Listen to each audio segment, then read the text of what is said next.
Hey everybody, this is Derek from Badgerland Birding. Me and my brother Ryan run the company Badgerland Birding as well as the YouTube channel. And we've been birding for over 10 years now, so I thought I would give you my top 10 tips after 10 years of birding. We started because we watched the movie The Big Year. We didn't know people actually went out and did this kind of as a hobby or a competition. We found out that it was this really fun, really cool thing, and so we wanted to share it with people. So here are my top 10 tips. Number 1. Morning is generally the best time to go out birding. So a lot of the times people want to save those early hours of the morning for sleep, and it's easy to just lay in bed, let your alarm go, keep pushing it back further and further. Then you end up getting out at like 10. You go out and you're like, why isn't there anything around? Well, that's because all the birds were already up at dawn and they've already kind of tucked themselves away for the midday. Me and Ryan call it the midday slump. And this mostly applies to, forest birds, birds that are migrating through, ducks and other things. They'll be out kind of whenever. But for most birds, you'll want to be up right as the sun comes up. Even before that, they'll actually start singing. They call it a dawn chorus. That's when you're going to have the most activity normally. Things like certain owl species are nocturnal, of course, and not everything follows this pattern. But normally you're going to want to get up as early as possible to be there but a little bit before the sun comes up, and then you can catch that morning, and you're going to maximize your species that way. Number 2, when a rare bird shows up, go as soon as possible. This was something we would get a report of a rare bird. It'd be like, oh, that's cool. Then you'd go, 4 or 5 hours later, even days later, and it wouldn't be there anymore. So as soon as that bird is found, as quick as you can safely get out there, the better. That's going to maximize your chance of seeing that. And this was really highlighted in one of our first years of birding. There's a specific event where me and Ryan were going to look for a Barrow's goldeneye that showed up in the state of Wisconsin. It was like a couple hours away. I said, okay, let me just get a bowl of cereal first and then we'll go. And I had that bowl of cereal. We got there and then it was, it just flew way, way, way north. It's definitely out of here 5 minutes ago. So if I hadn't had that bowl of cereal, we probably would have got there and we would have seen it. So it does seem as quick as you can get to that bird safely, the better your odds are of seeing a rarity that's reported. Now, sometimes they do stick for a long time, but as a general rule, if it's important for you to see that bird, try to go as soon as you can. Number 3, for birds, it's all about habitat and season. So when we went out, we just looked in the bird book. We said, all these different species are supposed to be here in winter. We would go out to the middle of a forest because random forest just seemed like the best place to go. It'd be full of life. We went out and there was virtually nothing there. And so we were confused as to why the bird book said all these species lived in our area in winter, but we weren't seeing them. Well, that's because a lot of those species are eruptive. We have a video about eruptive species, but they'll move down in greater or lesser numbers depending on food sources. But also, birds are super habitat specific. So that bird may have been in that region in winter, but not in that specific forest. It might be in a different forest that you have to go to. So doing your research, knowing what birds live in different habitats and what time of year they are is very, very important. Of course, spring is normally the best time for seeing a wide variety and large number of birds. But also some species are only in particular areas in the winter, or maybe they come through in the fall. So seasonality and specific habitats are really crucial for you seeing the birds you want to see and having successful trips. So don't be like us. Don't just go out to the forest and be like, all these birds are going to be there, then end up seeing nothing. So do a little bit of research. This also goes into number 4, which is using eBird to find species is huge. So eBird is a birding database where you can put in sightings and you can look at other people's sightings. Some sensitive species are hidden, so you can't get as much data on them as other birds, but most of them you can go in and look and see when and where species have been reported. We have a bunch of videos on eBird if you want to check them out, and you can learn how to use that. But having those tools to see, okay, these species were seen at this spot, this time of year, then you can kind of plan your trips around it. That's a huge thing that didn't exist, 50 years ago, and people had to be relying on word of mouth and printed documents and stuff. Now you can get up-to-the-date information. You can also get rare bird alerts that tell you when rare birds show up or what you need for your year list, and it keeps track of it all for you. It has tons of data you can play with as well. So eBird, huge game changer.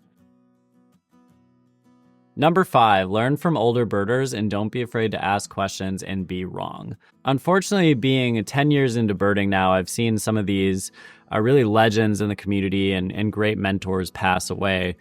And so unfortunately, a lot of the information and knowledge those birders have is gone when they pass, unless it's recorded in a book or, a Zoom. But being able to spend time with them and ask questions and learn from them is really crucial. So take advantage of that and learn as much as you can. And also don't be afraid to be wrong. I've seen the most amazing birders in the world get species wrong. Everybody does it. So don't be afraid of putting yourself out there to ask a question. Now, I want to preface this by saying you should always do your own research first. You should try your best to find the answer on your own. People really respect people that do that first and then ask the question. It's a little not courteous to just kind of throw something out there that you could find out on your own or do your own research and find. But the birding community is pretty welcoming and pretty open to questions from people, and they really want to help people out. So don't be afraid to be wrong and ask questions, but make sure you do a little bit of your own research and due diligence with whatever you're asking. But yeah, learn from those older birders, and then don't be afraid to put yourself out there. Number 6, it's actually about the journey and the people just as much as the birds, if not more. So having done this for over 10 years now, a lot of the experiences I remember are seeing specific species, but also who I was with, what it was like going to see that bird. One that always sticks out to me is the first year me and Ryan climbed Devil's Lake in the winter, which is this huge mountainous area in Wisconsin. Not as big as like the coastal mountains, but a pretty big elevated area, and you have to climb this bluff. And then we did this and we were rewarded with this view of a Townsend solitaire perching up on a juniper branch. And I'll always remember that moment. I have a picture of it as well. But it's also the journey and the people you spend the time with. So a lot of the times the birds get you out, but it's the memories you make with the people that will end up being the most valuable to you. Number 7, learning songs and calls is a huge game changer. When we started, we would see these enormous checklists that people would have, and we would go to the same place, and it would be the middle of summer, the trees would be leafed out, and we'd say, how did they see all these birds? Well, it turns out a lot of them were just by ear. So especially in the summer when the forest gets really thick, knowing your bird songs and calls is critical. Apps like Merlin, where you can press a button and it'll tell you, at least try to tell you what it's hearing and what species it belongs to, that helps a lot. It gets misused a little bit because people think it's 100% correct when it's not all the time. Just the other day, we actually had a blue jay making a red-tailed hawk vocalization, and it came up as red-tailed hawk, so it fooled Merlin, which was kind of cool. But once you learn your songs and calls and you're able to pick out birds by ear, it is just a totally different level of birding. And I feel like you lose a lot of that worry of what if I'm missing something. Because when we started, we would hear all this stuff, be like, what if something's rare? Well, this sounds different. All these different songs blue jays make, you would have to almost track the bird down to see it and go, okay, that's a blue jay doing that, and then you would remember it. So it takes a long time, but learning those songs and calls is a massive thing that can take your birding to the next level. We have a ton of learning bird songs and calls videos. Mnemonic devices also help as well. So saying, this bird vocalization kind of sounds like this, that can help you learn. Some people it doesn't help at all, and they've very clearly told us that, but some people it does. So you can try to learn those as well, but that is a massive game changer. Number 8, let your world become bigger over time.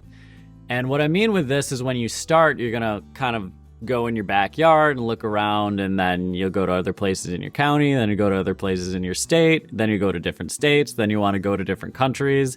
And this is kind of a natural progression of birding. It just becomes, you want to go to bigger and bigger places. This might not be true for everyone. They may, go to Costa Rica right away or something, but I feel like most people have this experience of their world getting bigger over time. And once you kind of do that, then you can kind of hone in on watching more common species more closely. And this goes into number 9, which is appreciate and take time watching the birds that you're seeing. Because I feel like with people that just list or they just, want to see a species and check it off, they don't really get to appreciate or enjoy that bird. And so one thing me and Ryan do is we make videos about specific species. And so we have to go out and observe and take media of these birds. And when you actually get to sit and watch them, you learn so much more. There was a great book, I believe it's called Slow Birding. I'll put a comment on the screen of who it's by, but I've heard that that's really a great book. And it's talking about just taking your time and looking at the behavior and looking at the features. And I feel like it's important to slow down and appreciate these birds, especially if it's something really rare or if it's something you don't see all the time. You just want to sit and appreciate it. And it's important to take those breaks and not just think of it as a tick on your life list or your year list.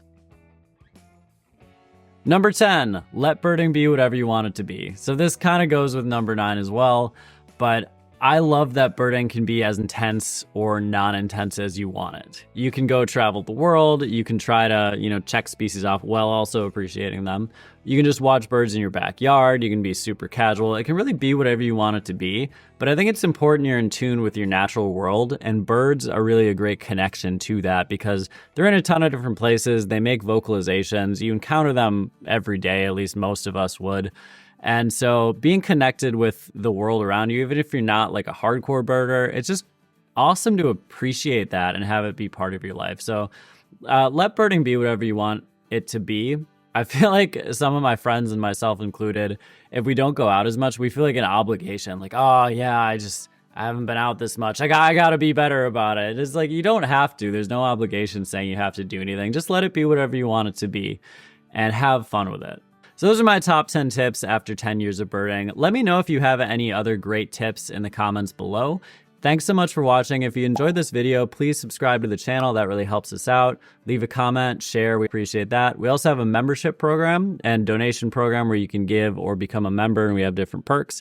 You can check that out as well. And thanks for watching. We'll see you next time on Badgerland Birding.